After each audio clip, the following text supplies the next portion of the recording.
Por isso que se diz que não há uma palavra mais linda, mais especial na palavra de Deus, a não ser essa: eu sou o que sou. Quando você ouve o próprio Deus dizendo eu sou o que sou, nós estamos diante da palavra mais importante de todas as Escrituras, de toda a palavra de Deus. Isso é o que mais importa, é o que mais significa, porque afinal esta é a causa de tudo. Esta é a causa de tudo. É por isso que há universo, é por isso que você está aqui, é por isso que a igreja do Senhor está aqui nesse mundo. É por causa desse nome: eu sou o que sou.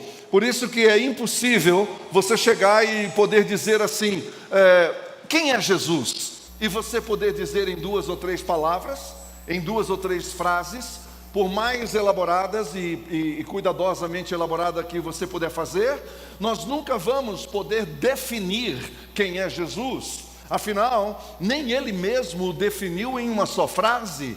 Se não, veja bem, apenas no Evangelho de João, nós temos 14 expressões eu sou, 7 das quais, ou seja, a metade delas, Jesus usa sempre uma figura, uma metáfora, para descrever quem é a pessoa dele, quem é Jesus. Essa pergunta não é fácil de responder. Por séculos as pessoas têm tentado responder, e o que acontece é um desvirtuamento do seu significado exato e profundo como é. Se deixar com os evangélicos, eles vão dar um conceito de Jesus. Se deixar com católicos, eles vão dar talvez um outro conceito de Jesus. E assim todas as vertentes religiosas do mundo, assim também como as vertentes filosóficas e também políticas. Cada um tem o seu próprio conceito de Jesus. A nossa opção foi ouvir do próprio Jesus quem ele diz que ele é.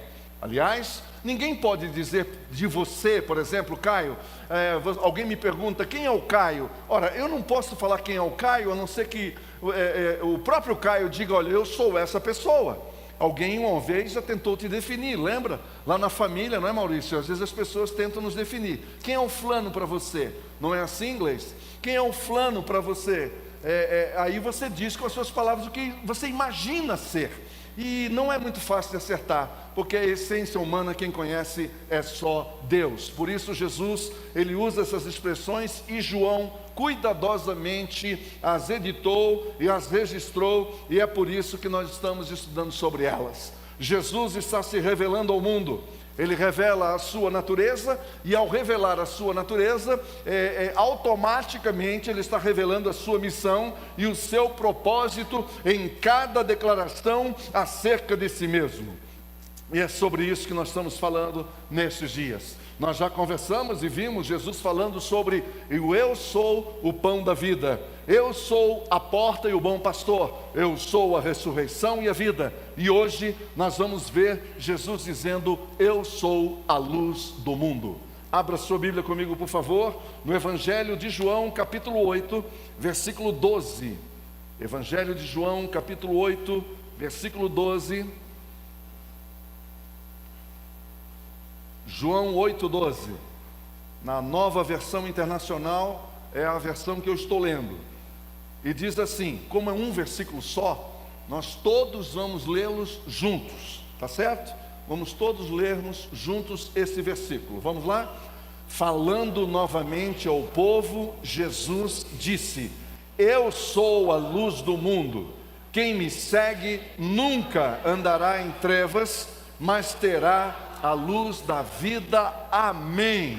Vamos orar mais uma vez. Senhor Deus e Pai, muito obrigado por enviar Jesus, muito obrigado por permitir que o teu Cristo se tornasse homem, se encarnassem, para que nós pudéssemos então poder conhecer o Senhor através do teu Filho. Muito obrigado, Senhor, e que o Senhor nos ajude nessa manhã a conhecer esse Jesus que é a luz do mundo, como Ele mesmo se autodenomina. Abre o nosso coração e a nossa vida em nome de Jesus. Amém. O contexto desse texto, como eu tenho dito a vocês, é muito importante. Todas as vezes que você for ler as Escrituras, você não se fixar apenas no texto em foco, em loco, aquele texto que você está dando uma especial atenção, e para melhor aproveitamento e melhor compreensão, discernimento até do que está sendo dito ali, você vai para o contexto imediatamente anterior e vai para o contexto imediatamente posterior. Aí você lê e entende o que está acontecendo antes e o que está acontecendo depois, e aí você vai ter a compreensão daquilo que se diz. Então, por favor, mantenha a sua Bíblia aberta e abra comigo agora no capítulo 7 do Evangelho de João. Veja no capítulo 7. O capítulo 7 é o contexto desse momento importante onde Jesus faz esta declaração. O capítulo 7 nos registra uma das 3 lindas e maravilhosas festas do povo judeu, que é a festa dos tabernáculos, que acontece normalmente no mês de outubro, não é mais ou menos isso? Então, muito bem, aqui está acontecendo a festa dos tabernáculos, é a festa da gratidão, é a festa da colheita, é a festa onde o povo se reúne para agradecer a Deus pela lavoura, pelo mantimento, pelo pão de cada dia. O povo celebra isso. Essa festa também é conhecida como a festa das tendas, e ela é celebrada até hoje pelo povo judeu. Quem já morou ou próximo, tem amigos judeus, sabe do que eu estou falando. Ele tem uma sacada, seja no apartamento ou no quintal da sua casa, ele coloca uma barraca, ele coloca uma pequena tenda, e aí os vizinhos olham e sabem que aquela família está celebrando a festa das tendas, a festa dos tabernáculos, e é uma festa maravilhosa. Então é nesse contexto que Jesus está. E aqui é interessante porque, em se tratando de uma festa onde as pessoas, na verdade elas não iam só de espontaneamente, elas tinham que estar lá, porque era uma das 3 principais. Então Jerusalém estava lotada de pessoas, lotadas de judeus vindo do mundo inteiro, e essa festa ela levava pelo menos 8 dias acontecendo. Era uma festa realmente maravilhosa, não é? Ninguém deixava de estar lá porque era importante. Então Jesus vai para essa festa porque ele sabe que ali é uma grande oportunidade dele estar pregando o seu evangelho, dele estar mostrando o seu evangelho para aqueles que ali estão. E aí, interessante, eu quero chamar a sua atenção, porque Jesus vai e aproveita um dos elementos daquela festa, que é a água. São 2 elementos principais e 2 cerimônias principais nessa festa. Uma delas é a lavagem do altar, e a outra é a festa das lâmpadas, é claro. Mas em primeiro lugar, falando ainda dessa questão de lavar o altar, olha que interessante, Jesus diz no versículo 37, por favor, do capítulo 7, no último e mais importante dia da festa, Jesus levantou-se e disse em alta voz, se alguém tem sede, venha a mim e beba. Quem crer em mim, como diz a Escritura, do seu interior fluirão rios de águas vivas. Ele estava se referindo ao Espírito, que mais tarde receberiam os que nele crescem. Até então, o Espírito ainda não tinha sido dado, pois Jesus ainda não fora glorificado. Então Jesus vai e ele pega um lugar de destaque e em alta voz, diz João, alta voz, ele disse, olha, quem tem sede, se alguém tem sede, venha a mim e beba. Ele está falando isso exatamente naquele momento que seria o ápice da festa, o dia mais importante, a celebração mais importante, onde os sacerdotes e os seus auxiliares iam até a fonte de Siloé, traziam a água da fonte de Siloé e lavavam o altar. E essa celebração, essa forma litúrgica acontecendo ali, estava demonstrando que aquele povo estava adorando a Deus, em primeiro lugar, pelo mantimento, segundo lugar, por essa provisão de Deus, segundo lugar, pela salvação, e em terceiro lugar, a alegria de estarem juntos. Então Jesus toma tudo isso e diz, então, se alguém tem sede, venha a mim e beba. Mas a segunda verdade é quando ele fala sobre a luz, e esta é uma coisa interessante, porque Jesus, ele é realmente a resposta para as trevas desse mundo. Lá no Antigo Testamento, quando os profetas anunciaram a vinda do Senhor Jesus, um deles afirmou, você Naftali, essa região de Naftali, de Zebulon, terra de Naftali, terra de Zebulon, vocês vão conhecer a luz, vai raiar a luz sobre vocês, vocês vivem na escuridão, mas virá o dia que a luz nascerá, e a luz nasceu, e essa luz chama-se Jesus. Amém? Na literatura, as trevas simbolizam o mal, simbolizam a morte, simbolizam o medo, o desconhecido, assim como a tristeza e a própria ignorância. É isso que retrata quando se você pensa em termos literários a respeito da treva. É dessa forma que os literários descrevem a treva. O John Milton, por exemplo, um poeta inglês do século XVII, no seu poema O Paraíso Perdido, ele faz uma afirmação interessante. Se referindo ao inferno, ele afirma: luz nenhuma dessas flamas se ergue, luz nenhuma dessas flamas se ergue, vertem somente escuridão visível. O que Milton está dizendo é que o inferno arde com fogo, mas não tem flama que clareia. Imaginem isso é inferno para Milton. Ele está descrevendo então o que seria o inferno, entendeu? É impressionante, porque você sente o fogo está queimando, porque a Bíblia fala sobre isso, que ele arde dia e noite, dia e noite, dia e noite, só que essa chama não clareia. É como se você pensasse então na literatura de Dante, por exemplo, descrevendo igualmente o inferno. A palavra escuridão ou trevas tem um significado figurativo que vai muito além do seu significado literal, que é o que acontece com poucas palavras, mas é o caso das trevas. O significado literal vai muito além do que a palavra pode expressar. Escuridão é a ausência completa da luz em um ambiente específico. Isso é o que eu e você conhecemos como o conceito de escuridão. É a ausência completa da luz naquele determinado ambiente. Mas para Shakespeare e muitos outros dramaturgos, ela significa muito mais do que isso. A escuridão e as trevas são simbolizadas como os males que espreitam na noite.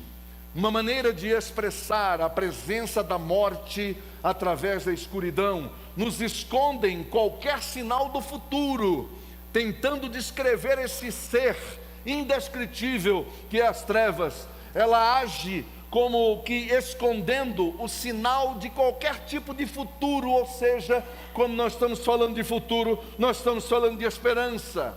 E é isso que a treva faz, ela rouba a esperança, ela saqueia a esperança, ela distorce a visão que seria clara de outro ângulo, de outro modo, ou nos furtam a luz quando a vida desliza para a morte. Esta é a treva, ela não tem compromisso nenhuma com a luz, obviamente que não, e com a vida. Treva não tem compromisso nenhum com a vida. A treva é anti-vida, a treva é anti-evangelho, a treva é anti-Deus, a treva é anti-Cristo. E eu estou usando a palavra treva, porque no grego é treva, em português é trevas, as trevas. Em grego você vê claramente isso. Nas escrituras, trevas e luz também representam condições opostas do mal e do bem. É isso que diz a palavra de Deus. Quando se fala de treva, está falando daquilo tudo que é contrário à presença de Deus. A presença de Deus. Então, trevas são a ausência do bem. As trevas são o vazio, a presença de um vazio, da morte, da desesperança, da desgraça, da calamidade, das lágrimas. É isso que representa as trevas. A luz, no entanto, é completamente ao contrário. Ela representa vida, ela representa felicidade, ela representa alegria. As trevas ocultam, elas cegam, mas a luz ilumina, a luz revela. As trevas representam o domínio do mal, o império das trevas. A luz, no entanto, representa o domínio de Cristo. O sol da justiça, bem, meus irmãos, o sol da justiça, a brilhante estrela da manhã, louvado seja o nome de Jesus, aleluia. Um exemplo desse contraste entre trevas e luz, Paulo nos dá uma clareza, com uma clareza extraordinária, e eu convido você a abrir lá em Efésios capítulo 5, versículos 8 a 14. Carta de Paulo aos Efésios, 1 Coríntios, 2 Coríntios, Gálatas, Efésios, capítulo 5, versículo de 8 a 14. Vejam quando Paulo está falando, mostrando esse contraste, mostrando essa diferença gigantesca, abismal, entre o que significa trevas e o que significa luz. Ele diz: porque outrora vocês eram trevas. Onde é que nós estávamos? Nas trevas. Onde é que nós somos encontrados? Nas trevas. Então treva nenhuma pode ser impedimento para o amor de Deus. O amor de Deus não conhece nenhum impedimento, nem a treva é capaz de deter. Porque eu fui encontrado lá, e você também foi encontrado na treva, e nada disso impediu que o poder de Jesus nos alcançasse lá. Amém, meus irmãos? É isso que o apóstolo está dizendo com todas as letras, de peito aberto. Ele está dizendo: vocês estavam lá, nós estávamos lá, mas agora nós somos luz do Senhor. Aleluia, glória a Deus, glória a Deus. Isso aqui é lindo, é maravilhoso. E aí Paulo então, nesse viés, ele exorta a todos nós, ele nos chama a atenção dizendo: vivam como filhos da luz. Sim, porque a luz tem uma ética, ela não tem dogmas, ela não tem pode, não pode, ela tem uma ética, ela tem um código de vida, aí sim, entendeu? E Paulo está nos alertando para isso. Ele está dizendo: vivam como os filhos da luz, não vivam como os filhos das trevas. Existe um modus operandi para aquele e aquela que foi atingido, batizado pela luz. E Paulo está dizendo: o fruto da luz consiste em toda bondade, justiça e verdade. Então, se você quiser fazer um checklist em relação às suas atitudes, ao seu procedimento, se você tiver alguma dúvida, se você ainda está na luz ou na treva, é só olhar para esse texto e pedir para uma pessoa que te ama falar a verdade para você, e você vai ser transparente com ela e vai dizer: você vê bondade em mim? Você vê justiça em mim? Você vê verdade em mim? Então, se nós tivermos coragem o suficiente para fazer essa pergunta, e que alguém que te ame, que seja sincero com você, vai falar para você, porque ela está recebendo de você o que você está mandando para ela. Você sabe que eu e você, nenhum de nós somos isentos, não tem como ficar em cima do muro, ou você é luz ou você é treva. E aí você vai poder dizer: ah, Antônio, acho que você está sendo muito radical. Como assim? Será que não existe uma terceira via? Não existe um tom de cinza? Não existe o cinza aqui. Ou nós estamos na luz ou nós estamos na treva. E Paulo está deixando claro a marca da treva, o DNA da treva, o digital da treva é a morte, é a maldade, é a injustiça, é a mentira. É a mentira.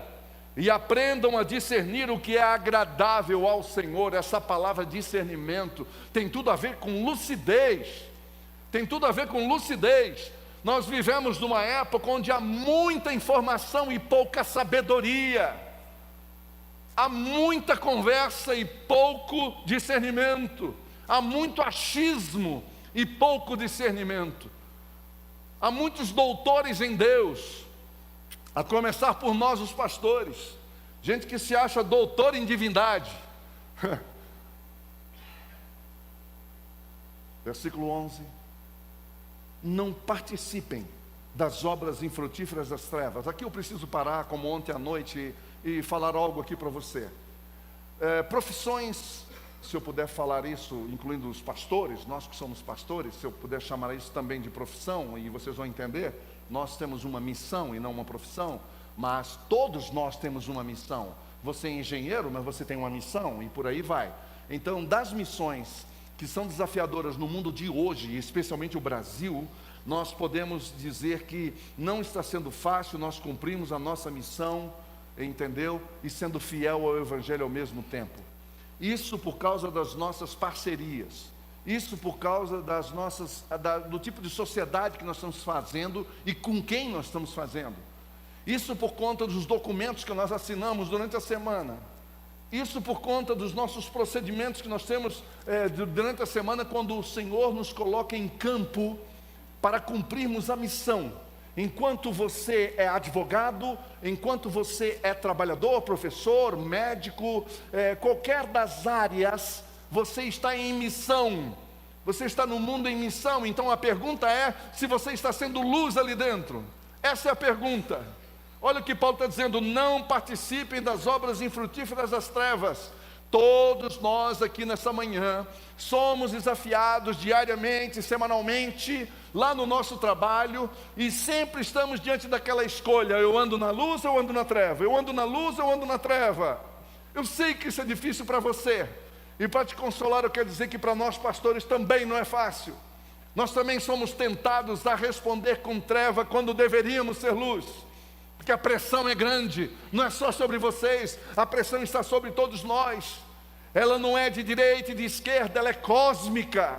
Essa pressão é cósmica, ou seja, ela é mundial. Então Paulo está dizendo: não participem das obras infrutíferas das trevas. E quem está falando aqui é Paulo de Tarso.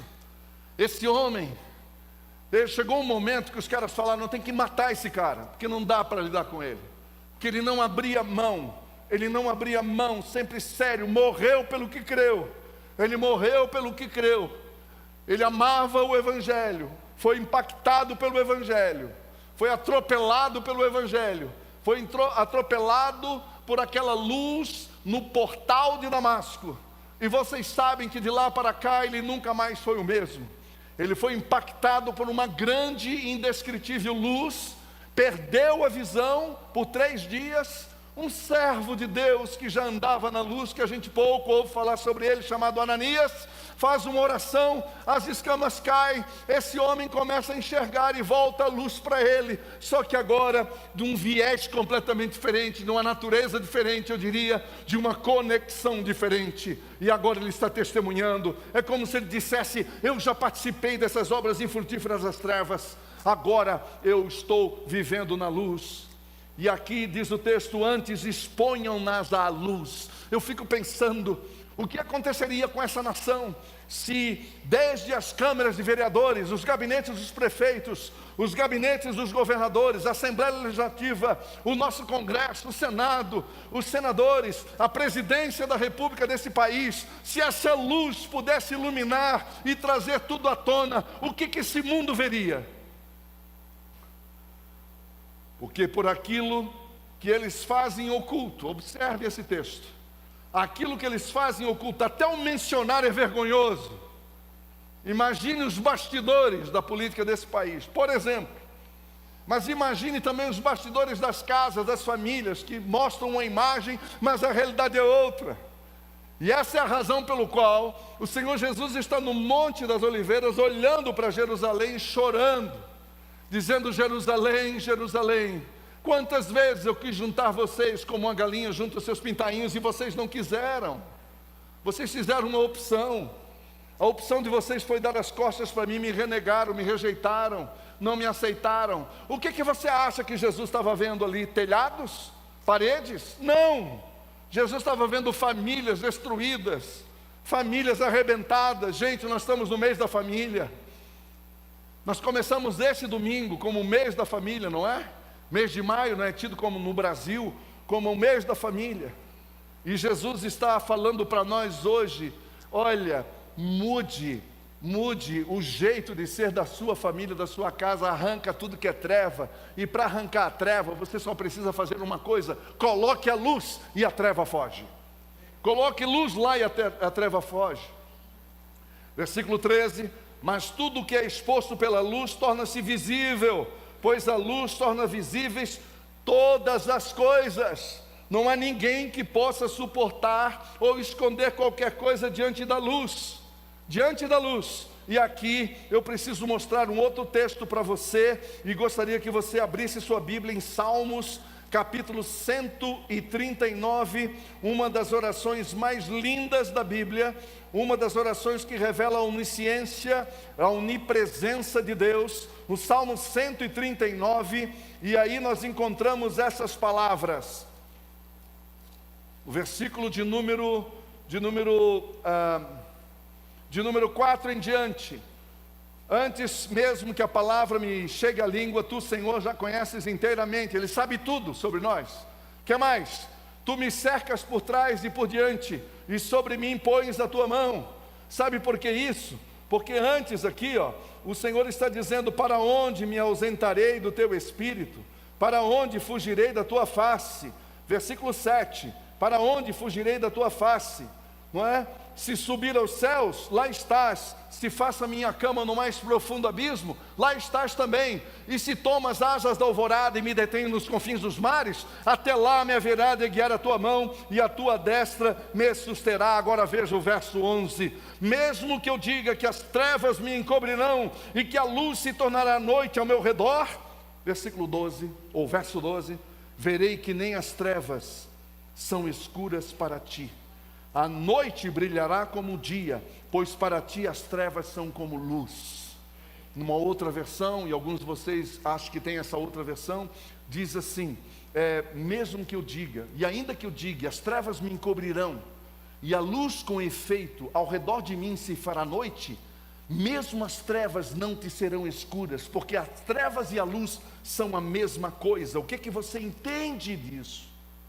Que o nosso Deus é o Deus de luz, e Ele manda a luz para esse mundo, que é o seu Filho Jesus Cristo. Que é o seu Filho Jesus Cristo.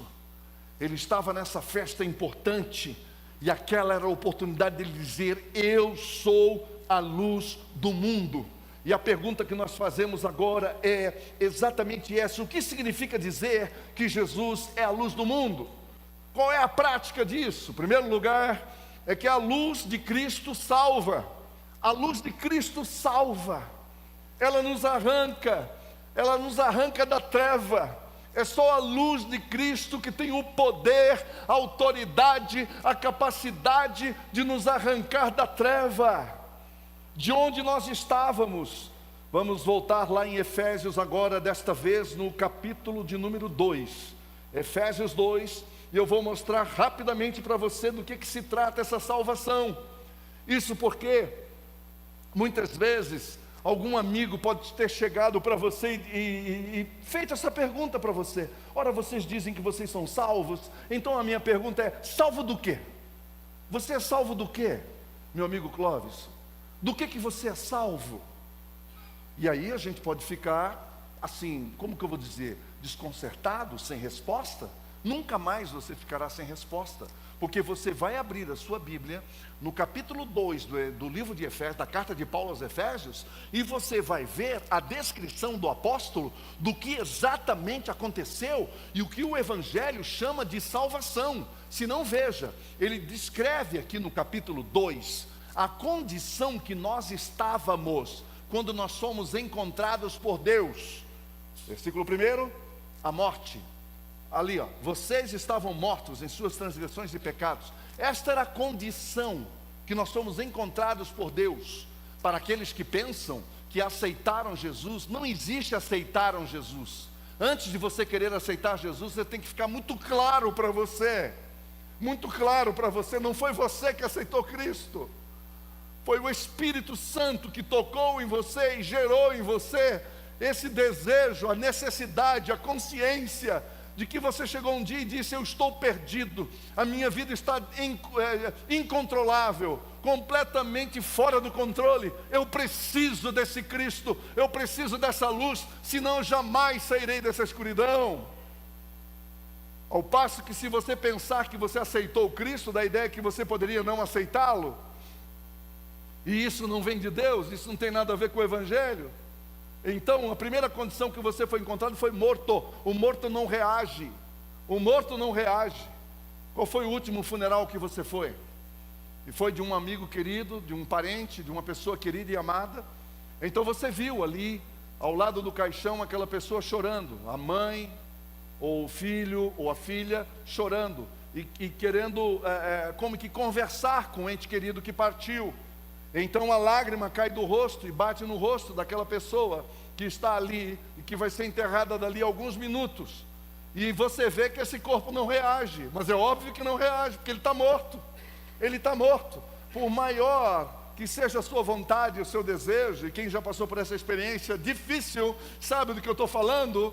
Quando você quer dar as últimas palavras para o seu ente querido, e você quer falar palavras de amor e declarações de amor, e é por isso que nós, os pastores, quando chega um determinado momento, a gente se afasta, e a gente deixa a família sós, ali com o seu querido que vai partir, porque é um momento muito íntimo, um momento da conversa íntima.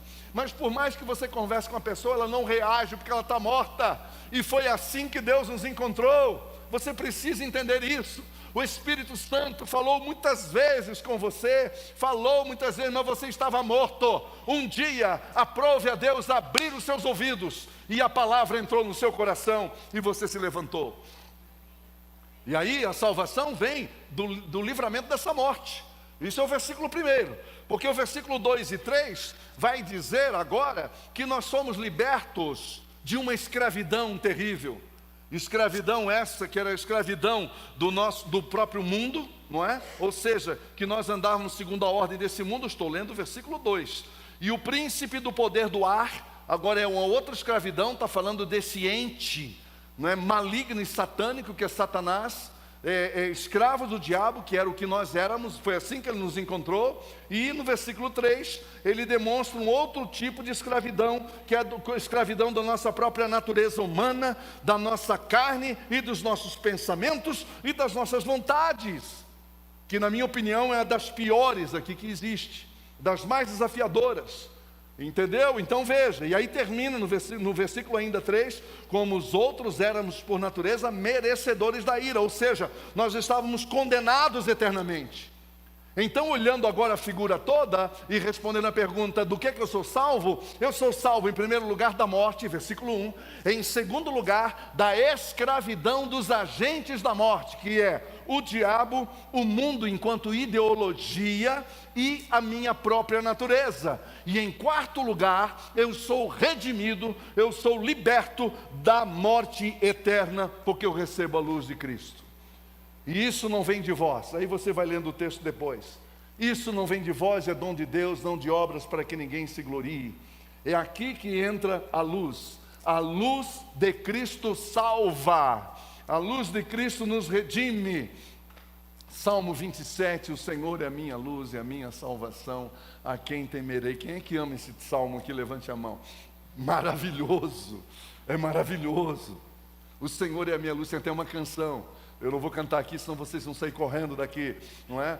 Mas ela é linda. O Senhor é a minha luz e a minha salvação, a quem temerei? Eu não temerei. A luz salva. A luz, Jesus, é a única que pode te arrancar desse buraco.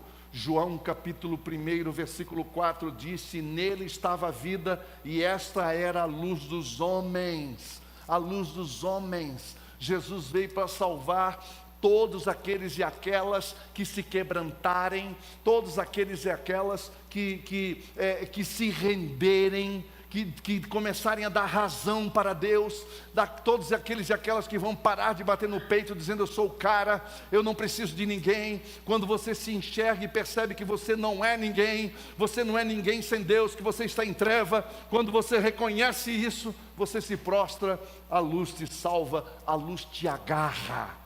É uma garra que ela te pega e ela te prende, amém? João 3,16, todo mundo conhece de cor esse texto, por isso que eu vou lê-lo com vocês e depois eu continuo a leitura até o versículo 19. Vamos na primeira parte, versículo 16, João 3,16, vamos lá? Porque Deus amou o mundo de tal maneira que deu o seu Filho unigênito, para que todo aquele que nele crê não pereça, mas tenha vida eterna. Pois Deus enviou o seu Filho ao mundo, não para condenar o mundo, mas para que o mundo fosse salvo por meio dele. Quem nele crê e não é condenado, ou não, quem nele crê não é condenado, mas quem não crê já está condenado, por não crer no nome do Filho unigênito de Deus. E este é o julgamento. A luz veio ao mundo, mas os homens amaram as trevas no lugar da luz, porque as suas obras eram más. Você só sabe se você está na treva ou na luz, se você colocar as suas obras à disposição. A luz se manifesta e ela vai revelar, ela vai julgar. É Deus quem julga as nossas obras. É Deus quem julga as nossas obras, se nós estamos na luz ou na treva. Em segundo lugar, a luz de Cristo orienta. A luz orienta. Veja o que diz o nosso versículo 12: Quem me segue nunca andará em trevas. Quando você estiver com problemas, com dificuldades, com lutas, deixa eu falar uma coisa de todo o meu coração. Pare de ficar procurando apenas pessoas que são seus amigos, suas amigas, que você julga serem pessoas sábias. Comece a aprender, se eduque a depender de Deus nas coisas mais rotineiras da sua vida. As decisões que você julga serem pequenas, tome cuidado com as decisões pequenas, preste atenção, porque muita gente já tomou decisões porque eram pequenas, tomou de qualquer maneira, tomou de forma displicente, decidiu de forma displicente, e depois veio prejuízo, veio muito prejuízo. Já aconteceu isso com você alguma vez? No mínimo, uma vez na vida, todos nós já cometemos isso. E aqui o que está dizendo é: quem me segue nunca andará em trevas. Pare de procurar a sua necessidade, pare de querer matar a sua sede nas redes sociais. Pare de buscar em outros que não têm o que você precisa. O seu amigo não tem, ele não pode fazer o que você precisa. E você vai se decepcionar com ele. E quer saber mais?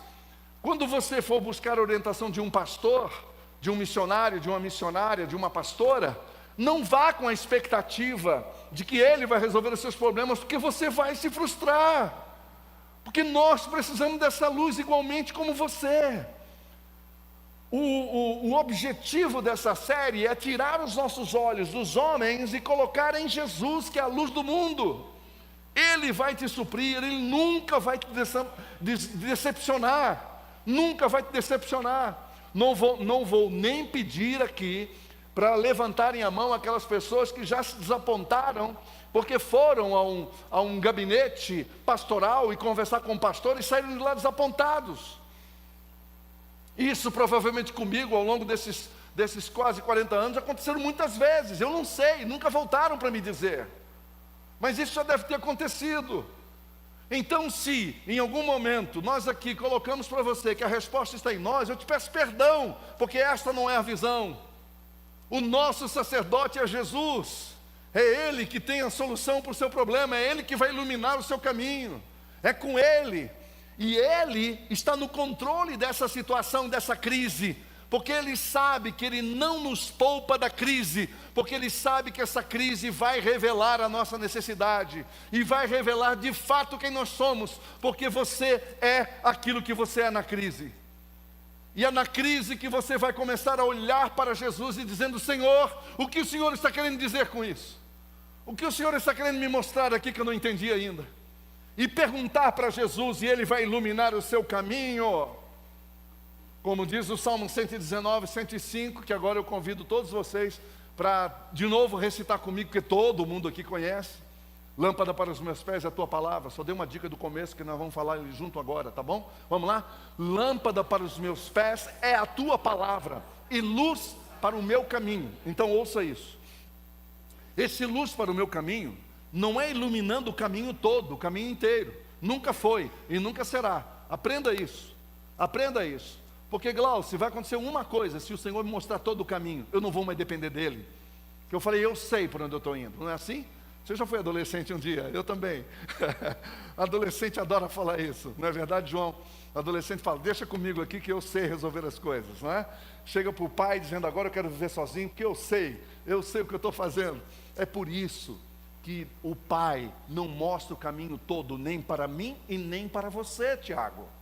Ele mostra porções do caminho, porções do caminho. Então veja, lâmpada para os meus pés é a tua palavra, a lâmpada para os meus pés é a tua palavra. É aqui, ó, é o próximo passo. O próximo passo está iluminado, meu querido. Está iluminado pela palavra dele. Ele vai iluminar o seu passo. E agora você vai dar o outro passo. Desculpa a expressão americana, mas é step by step. E você sabe do que é isso? É um passo atrás do outro, é um passo atrás do outro. Não é a trilha inteira, não é a milha inteira, não é o quilômetro inteiro. É um passo atrás do outro. Então tenha paciência com você.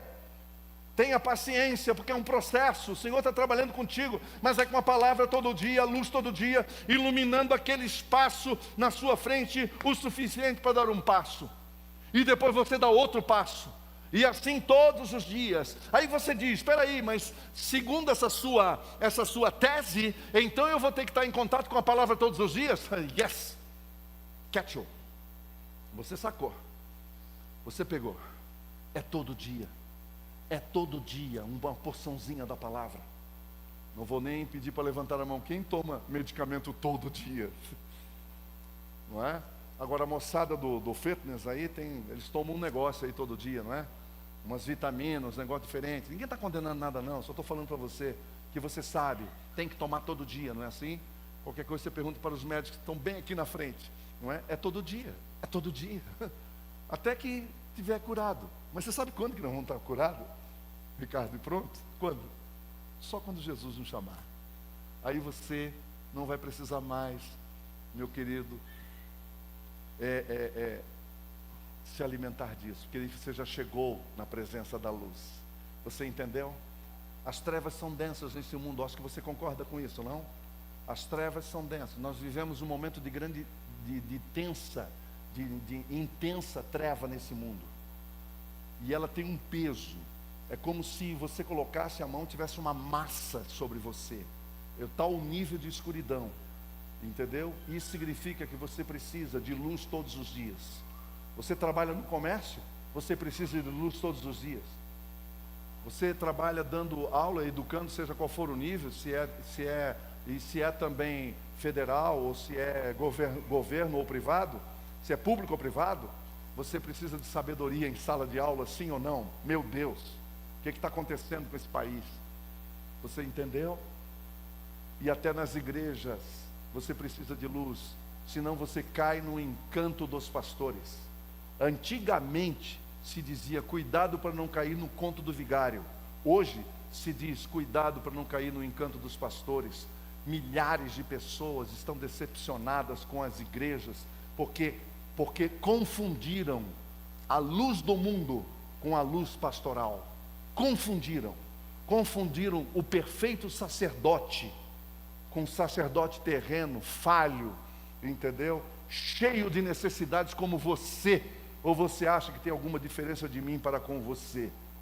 Tem algumas pessoas que às vezes pensam que os pastores tomam como que naves espaciais e depois dos cultos vão para algum outro lugar no universo. Isso não é verdade. Isso não é verdade. Jesus é a luz do mundo. E essa luz do mundo, ela veio para nos orientar. E a última fala de Jesus aqui, a luz vence as trevas. Veja a última parte do versículo. Quem me segue nunca andará em trevas, mas terá a luz da vida. A luz vence as trevas. Eu sei que você não aguenta mais ouvir notícias nesse país. Eu sei que você não aguenta mais. E muitos de vocês podem ter pensado assim, meu Deus, o que vai acontecer? O que vai acontecer conosco? Quem aqui já desistiu de ficar lendo toda hora, todo instante aí, porque não aguenta mais? Quem? Porque é pesado demais, ó.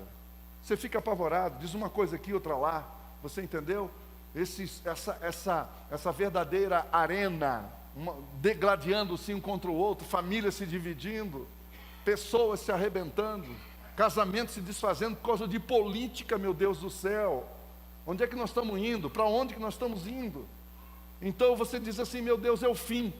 E aí você lê um texto como esse, olha só que coisa maravilhosa, é esse texto aqui de Jesus, em João 8, versículo 12, que diz, quem me segue nunca andará em trevas, mas terá a luz da vida. Eu quero que você observe que tem um absoluto aqui, esse absoluto é o nunca andará em trevas, mas terá a luz da vida, porque essa luz da vida é Jesus.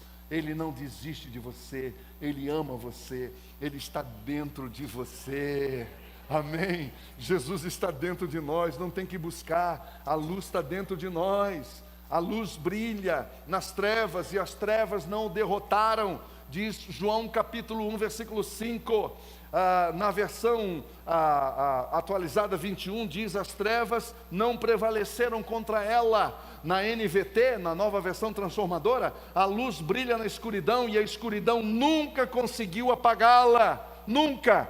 mas esse texto de 1 João eu preciso te mostrar. 1 João, por favor, lá no final da Bíblia, capítulo 5. 1 João, capítulo 5, versículos 4 e 5. Olha o que João fala aqui. 1 João, capítulo 5, versículo 4 e 5. Veja o que João está nos dizendo. O que é nascido de Deus vence o mundo. E esta é a vitória que vence o mundo, a nossa fé. A nossa fé. Continuando. Quem é que vence o mundo? Somente aquele que crê em Jesus, que é o Filho de Deus. Ele vence. Todo aquele que é nascido de Deus vence o mundo. E essa é a vitória que vence o mundo, a nossa fé. Quem é aquele que vence o mundo, senão o que crê que Jesus é o Filho de Deus? Eu pergunto para você, você crê que Jesus é o Filho de Deus? Você crê que Jesus é o Filho de Deus? Porque quando eu declaro isso, eu declaro que eu creio na palavra dele, que eu creio na identidade dele, que eu creio no propósito dele, que eu creio na vinda dele, que eu creio na volta dele, que Jesus vai voltar, e ele está voltando para buscar o seu povo, a sua igreja. A conclusão é qual deve ser então a nossa resposta. Qual que deve ser a nossa resposta? Em primeiro lugar, nós precisamos então, diante disso, seguir a luz. Se eu creio que ele é a luz, então eu quero seguir essa luz, porque Jesus disse, quem me segue, e a ideia de seguir aqui é esta. Os pais que já fazem isso com seus filhos, né, com as filhinhas e com os filhinhos, sabem do que eu vou dizer. Quando você está numa praia com seu filho criança, você está andando, ele está andando atrás de você, não é assim?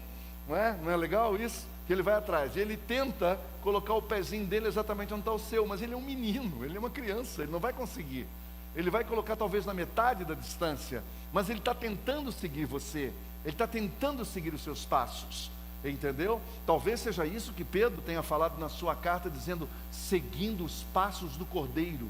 É os passos, não é depois da trilha, não, é os passos, é estar imediatamente atrás. Então quem me segue, quem está exatamente, imediatamente atrás de mim, é isso que Jesus quer, para a gente não perdê-lo de vista. Tem que estar exatamente atrás dele, Maria Helena, encostadinho nele, para não perdê-lo de vista. É exatamente isso que o texto está dizendo.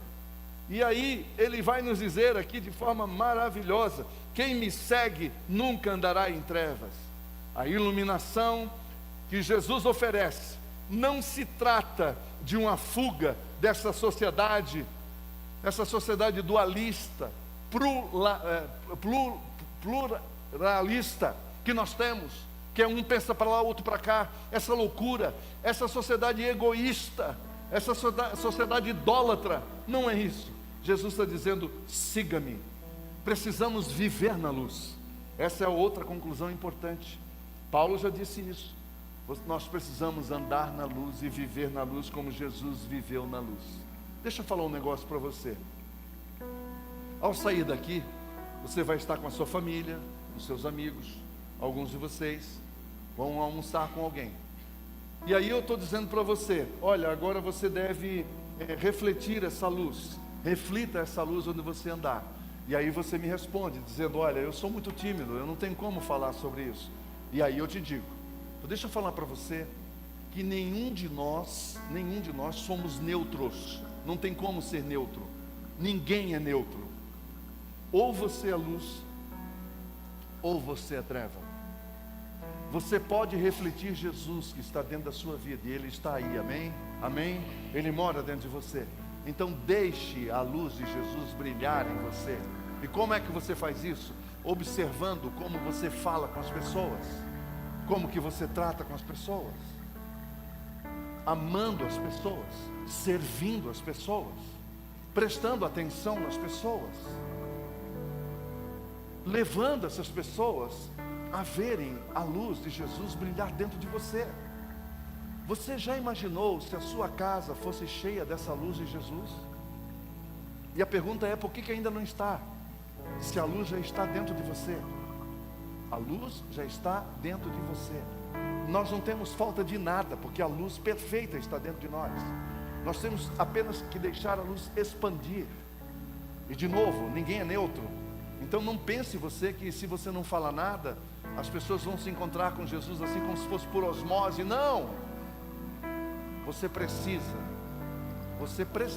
assumir essa identidade da luz, a identidade de Jesus na sua vida, e ser luz em casa, luz nas suas convicções, luz nas suas palavras. Tem que haver luz nas suas atitudes. Nada debaixo do pano, nada debaixo do tapete, em casa e também no trabalho, em lugar nenhum. É por isso que a igreja brasileira está tão tranquila, como se nós estivéssemos num grande playground, numa grande Disneylândia, se eu posso falar assim, num grande parque de diversões. É porque talvez a gente esteja muito acomodado com a luz que está dentro de nós, e a gente pensa, se iluminar a mim está muito bom, a minha casa está ótimo, daqui para fora, cada um que se vire. Não, o Senhor Jesus quer te usar para iluminar a outros. Cada palavra que você fala no seu escritório, no seu trabalho, ela está sendo medida, avaliada, cada palavra. E isso não é para assustar, é só para você entender que as pessoas estão te observando, que elas estão te ouvindo, e que elas estão te analisando, e que você está influenciando, se é para a treva ou a luz. Aí é só Jesus que pode dizer. A proposta aqui hoje é que você comece a influenciar para a luz. Faça o que é certo, faça o que tenha luz, não tenha medo da luz, não tenha medo de ser pego de surpresa. E para isso só existe uma maneira: ande na luz o tempo todo andando na luz. Quem anda na luz o tempo todo não teme qualquer intempério, qualquer surpresa, não teme, porque a sua segurança está em Jesus. Eu termino dizendo: siga Jesus, viva na luz de Jesus, reflita a luz de Jesus. São três coisas, vamos lá? Siga Jesus, viva a luz de Jesus e reflita Jesus. Vamos lá? Siga Jesus, amém? Siga Jesus, internalize Jesus, internalize a luz em você, tá certo? E que você possa viver de acordo com essa luz. Então, viva na luz. E em terceiro lugar, então, reflita a luz de Jesus. Reflita, expanda a luz de Jesus. Vamos orar? Vamos ficar em pé e vamos orar. Aí nós vamos impetrar a bênção. Nós vamos cantar um cântico e nós vamos para nossas casas. É assim que vai acontecer. Queria que o pessoal, nossos irmãos e irmãs do louvor, subissem aqui. Nós vamos orar agora baseado em tudo isso que nós acabamos de ouvir. Foram abençoados? Foram abençoados? Foram desafiados, que é o mais importante, desafiados. A luz de Jesus começa a brilhar em casa, ao ponto da esposa chegar e perguntar: o que aconteceu com você? Você está diferente. Aí você vai dizer: é a luz de Jesus. Já pensou? E a esposa vai poder brilhar em casa. E aí o marido vai dizer: tem algo diferente aí. Aí você vai dizer: de fato, é a luz de Jesus que está influenciando, afetando a minha vida, a minha maneira de tratar você, de tratar os nossos filhos, de tratar os nossos amigos. E em último lugar, então, vai ser natural, você expande a luz de Jesus.